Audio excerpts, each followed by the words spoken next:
What's up, guys? Topic three.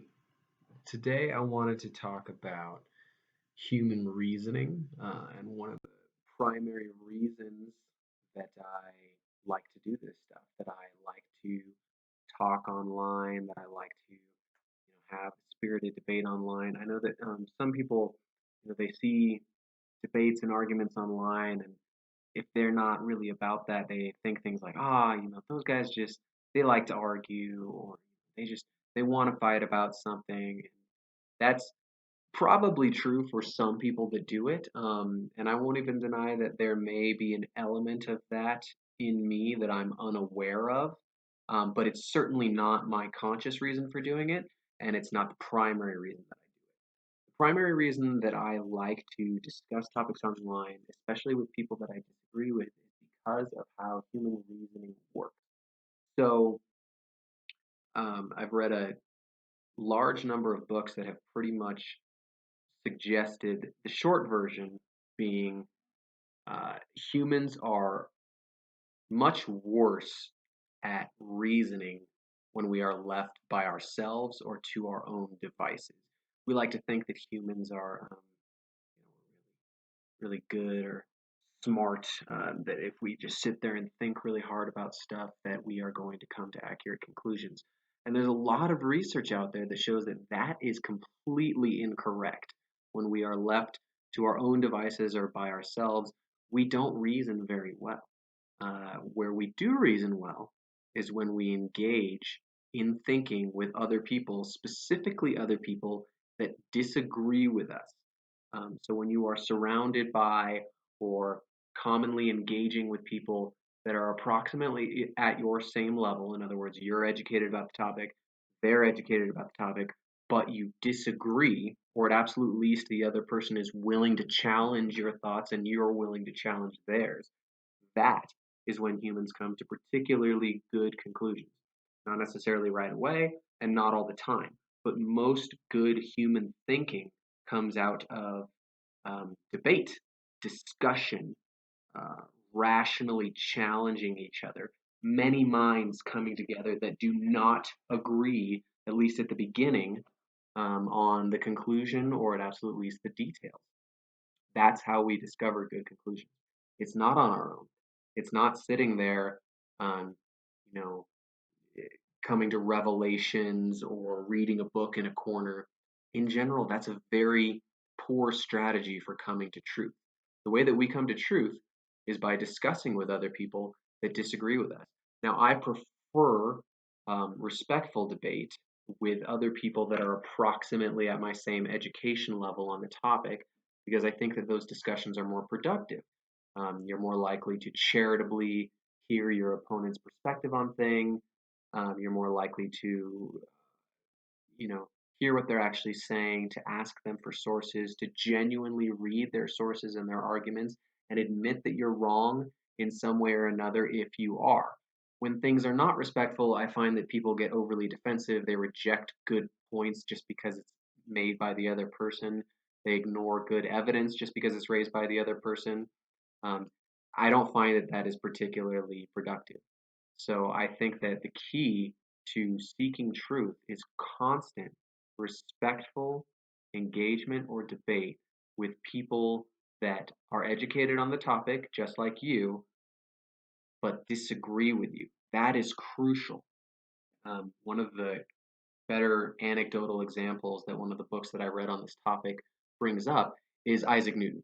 So Isaac Newton, as many of you know, developed calculus.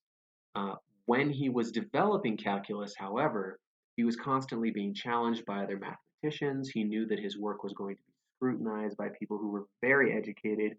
He was even in a little bit of an intellectual race to invent calculus with another guy named Leibniz. So he was well aware while doing it that he was going to be scrutinized and then later was scrutinized, which caused him to sharpen his pencil. Brilliant man. Obviously, calculus works pretty good. We use it on a daily basis in our society in dozens to hundreds of applications. Now, contrast that with the fact that Isaac Newton also thought that alchemy was legitimate and that there were secret codes in the Bible. both of which obviously hundreds of years later have absolutely no evidence to support whatsoever, and in some cases, like alchemy, we've actually disproven. So those were wildly uneducated thoughts. They were frankly really dumb. So how is it that someone as smart as Isaac Newton, someone smarter than myself or probably anyone watching this video, could invent calculus, be intelligent enough to do that, and simultaneously have really bad thoughts like alchemy and secret codes in the Bible? Well, because he wasn't being challenged. There were not professional alchemists. There were not professional people trying to find codes in the Bible that actually had authoritative sources that they could go to and then come to Isaac Newton and say, "Hey, look, buddy, you missed it on this," or I don't see your way of thinking. Could you explain it to me? He knew that he wouldn't be scrutinized, and so his thinking was poor. Someone as smart as Isaac Newton came up with terrible conclusions on several topics, not just one thing, because he wasn't being scrutinized by other knowledgeable people. Great example of it.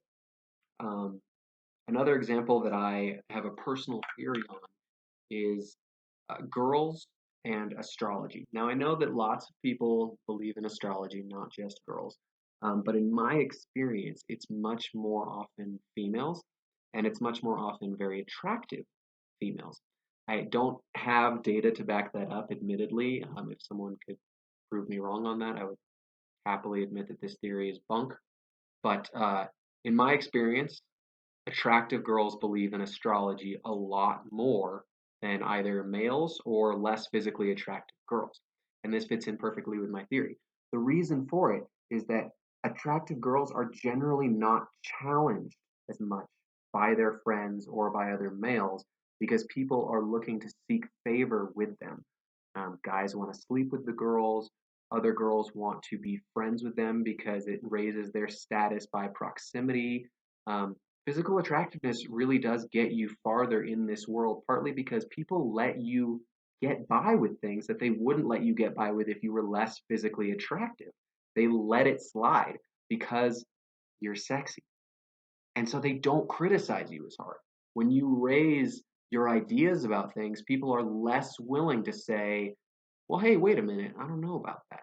And to make matters worse, the attractive girl knows that if someone does criticize her, she could easily say, well, I don't want to hang out with you anymore because you're critical or negative. Um, and I'm just going to go make other friends. She knows that she has that much stock or value in society that she could easily just avoid everyone who's critical of her and still have plenty of friends and plenty of guys that want to sleep with her. As such, attractive girls often form really bad ideas more commonly, such as astrology. Now, I want to make it clear I'm not saying attractive girls are less intelligent.